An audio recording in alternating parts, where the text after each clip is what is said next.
Hello and welcome to the Clat Possible YouTube channel. Today we will be taking up the daily newspaper analysis for 29th of January 2024. So we have combined all the important articles from the Indian Express as well as the Hindu. Let's start off with the very first one. So, in a dramatic turn of events in Indian politics, Nitish Kumar, the president of Janata Dal United, he has once again taken oath as the chief minister of Bihar, marking it a record ninth time in this role. So, Nitish Kumar's journey has been nothing short of a political roller coaster. Since 2015, he has made five major switches in political loyalties, with this latest move seeing him return to the BJP led National Democratic Alliance just 18 months after leaving it. Alongside Nitish Kumar, six ministers and two deputy chief ministers from BJP were sworn in, indicating a strong coalition in the state's governance. Mr. Kumar has stated that his latest political switch is in the interest of Bihar. He has been a significant figure in the state's politics since November 2005. And, in between, just around the 2014 Lok Sabha elections, he wasn't the chief minister because of his party's poor performance. And, well, he has been welcomed by the alliance. And meanwhile, what do we need to learn from this entire thing is that, firstly, this is not under the anti defection law at all. This is not the case of Ayaram Gayaram, right? So, this is basically somebody breaking a coalition or getting into a coalition again. And we all know that, when two-third members of one party go and join another, that is not termed to be a defection. That is the first thing that we need to derive out of it. And the second thing is this post of deputy chief minister. So it'll be interesting enough to note that this is a non-constitutional post.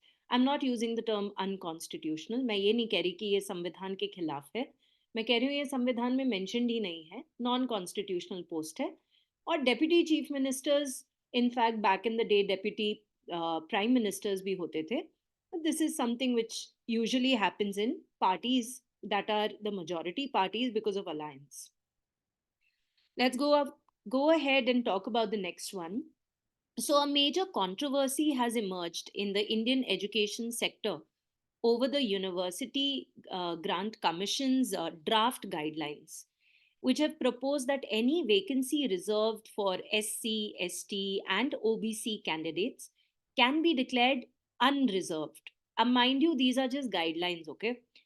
And, you know, and these guidelines say that if such seats which are reserved, they can be declared unreserved if not enough candidates from these categories are available. So this draft, firstly, what is important for us to note is that this draft was prepared by a four-member committee headed by the director of the Institute of Public Administration, Dr. H.S. Rana. So we have to learn his name.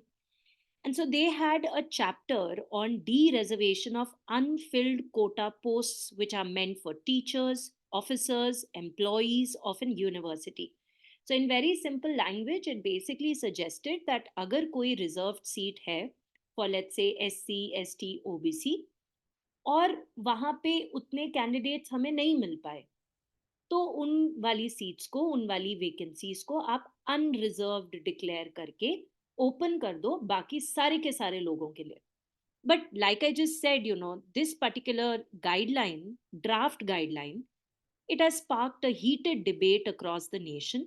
This development has led to a national conversation on the reservation policy in India's higher education sector. There are diverse opinions and then there are debates which are talking about the impact of these guidelines on the future of education. These draft guidelines, which are called the Guidelines for Implementation of the Reservation Policy of the Government of India in Higher Educational Institutes, they are currently in public domain and they are out there for feedback. So, stakeholders, people who have interest in this particular thing, people who are teachers or want to apply for the post of being a teacher or an officer or an employee in a university, in India in higher educational institutes, they can share their views and concerns, shaping the future of reservation policies in higher educational institutes. UGC Chairman M. Jagdish Kumar has stated unequivocally that there has been no de-reservation of reserved category positions in the past, and he has assured that there will be no such de-reservation in the future. इन्होंने कहा ये केवल एक suggestion है, ना ये पहले हुआ था, ना उन्होंने कहा ये कभी होगा.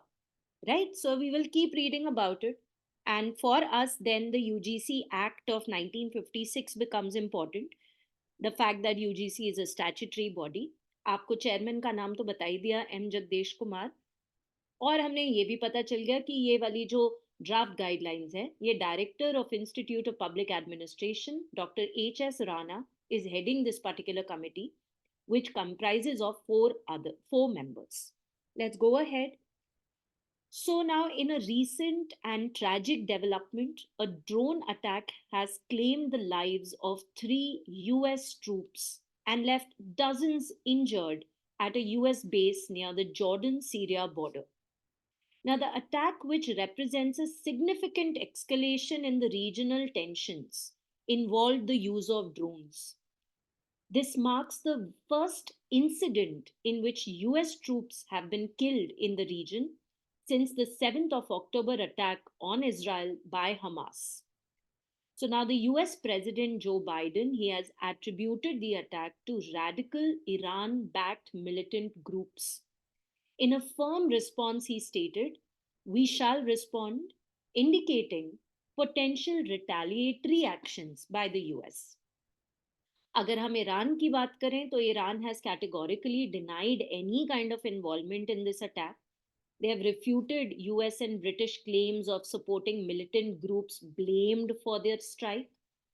Adding to the complexity of the situation, the Jordanian authorities have clarified that the attack occurred in Syria and not within Jordan territory.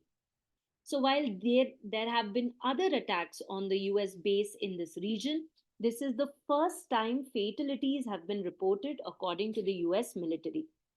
So President Biden emphasized that the United States will hold those responsible accountable at a time and manner of its choosing, underscoring a commitment to respond to this act of aggression. So, as the situation unfolds, the international community watches closely the implications of this attack on the US troops and the responses it provokes could have far reaching consequences for the regional stability. अब यहाँ से हमने क्या क्या पढ़ना है? Again, the Israel Hamas crisis, of course, the Houthi rebels, right, which are also backed by Iran, Hezbollah, all of that, it becomes important for us. Now let's take up news from the field of space. So, the Indian Space Research Organization has recently announced a significant milestone in India's space exploration journey. The INSAT 3DS satellite, it is an advanced meteorological satellite, and it has been flagged off from Satish Dhawan Space Center in Sriharikota today. This particular satellite, it is a game changer in meteorological monitoring. Its primary mission is to ensure the continuity of services provided by the existing INSAT 3D and 3DR satellites, right? And it is significantly going to enhance the capabilities of the INSAT satellites or the INSAT system. So, slated for launch on board GSLV F-14 rocket, this mission marks another proud moment for India's space endeavors. GSLV F-14 becomes very important for us, by the way. The satellite, it has undergone rigorous assembly, integration, and testing at the U.R. Rao Satellite Center in Bangalore, which showcases the expertise and the dedication of ISRO's engineers and scientists. A critical pre shipment review was conducted on the 25th of January this year. This review marked a key step in ensuring the satellite's readiness for its journey into space. It has been funded by the Ministry of Earth Sciences. It is So the if we talk about how much does it weigh, the satellite weighs around 2275 kg, 2275 kg.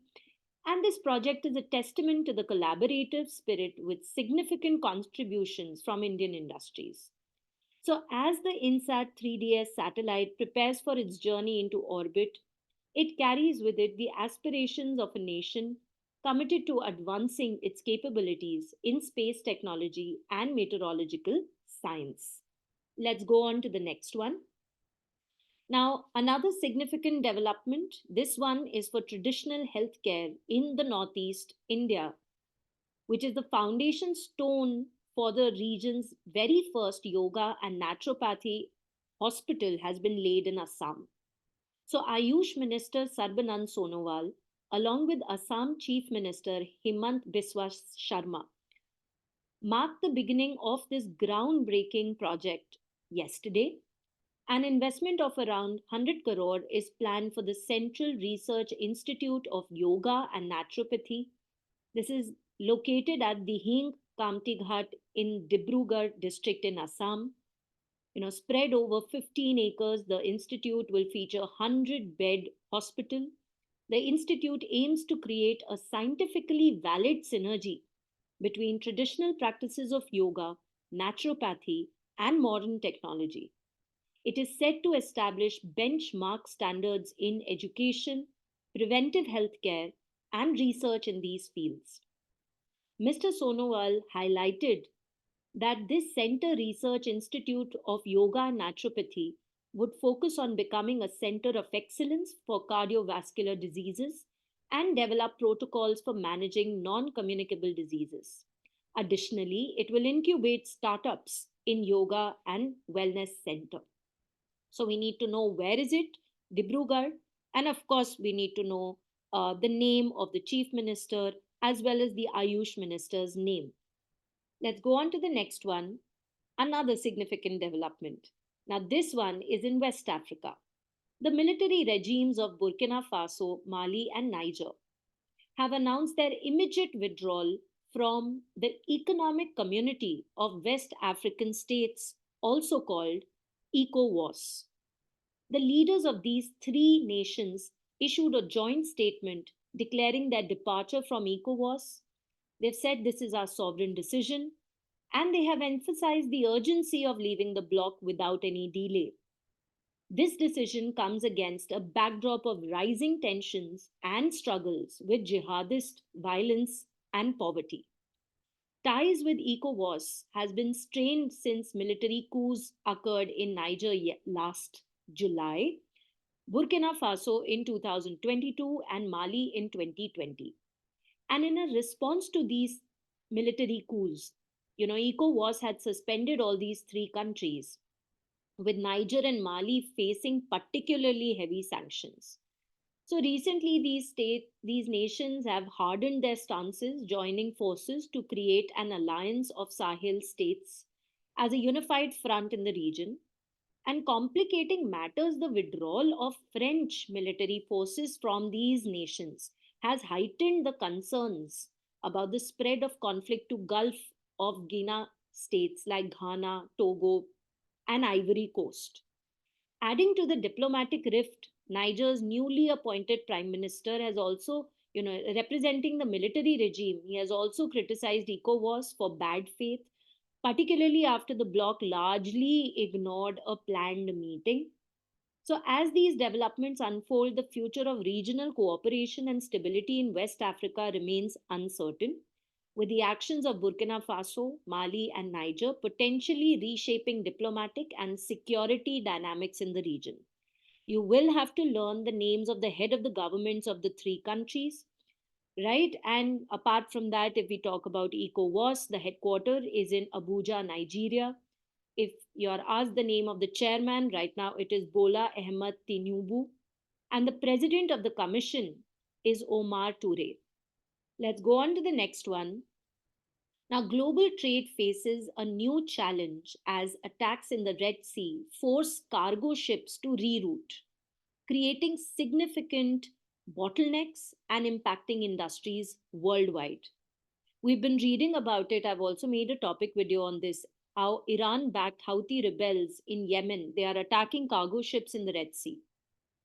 This strategic waterway, which is connecting Asia with Europe and the US, is now a zone of conflict, which because of which it is pushing maritime traffic away from the Suez Canal and around Africa, leading to delays and rising costs. The ripple effect of these attacks is vast. Car factories in Belgium and Germany have idled. Spring fashion lines in the UK are delayed. Even medical supply in companies in the US are uncertain, and they're receiving parts of it from Asia. So, for example, according to Ryan Peterson, he's the CEO of Flexport. Every rerouted ship affects the journey of thousands of containers, adding to the chaos of global shipping. This situation is exacerbated by drought induced low water levels in the Panama Canal and the upcoming Lunar New Year holidays in China. This disruption could lead to a surge in goods inflation by up to 2%, adding to the existing global economic strain. Higher interest rate and weakened economies are potential consequence of this prolonged crisis. From Tesla to Volvo, from Suzuki to Marks and Spencer, industries across the globe are feeling the pinch.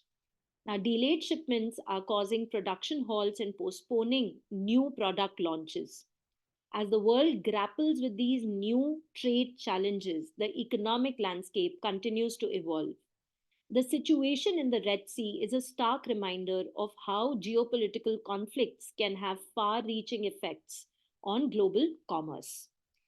Now, the last one for the day, in a stunning display of talent and determination, Italy's Jannik Sinner has emerged as champion of the 2024 Australian Open, marking a historic moment in tennis.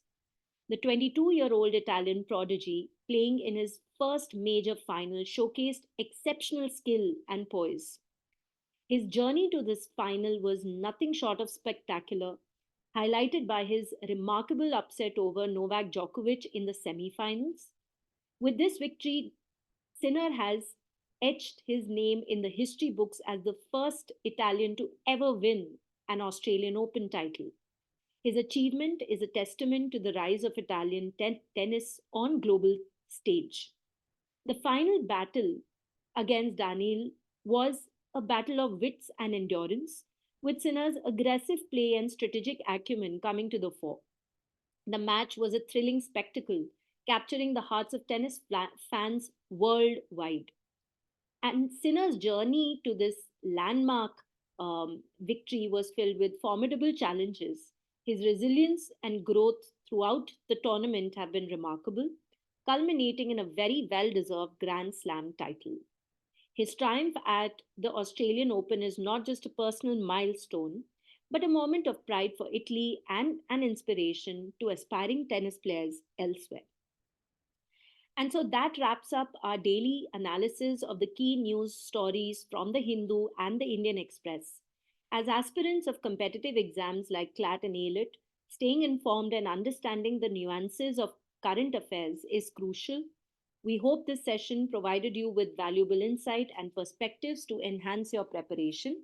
That's all from our end. Keep watching CLAT Possible YouTube channel for more such informative videos.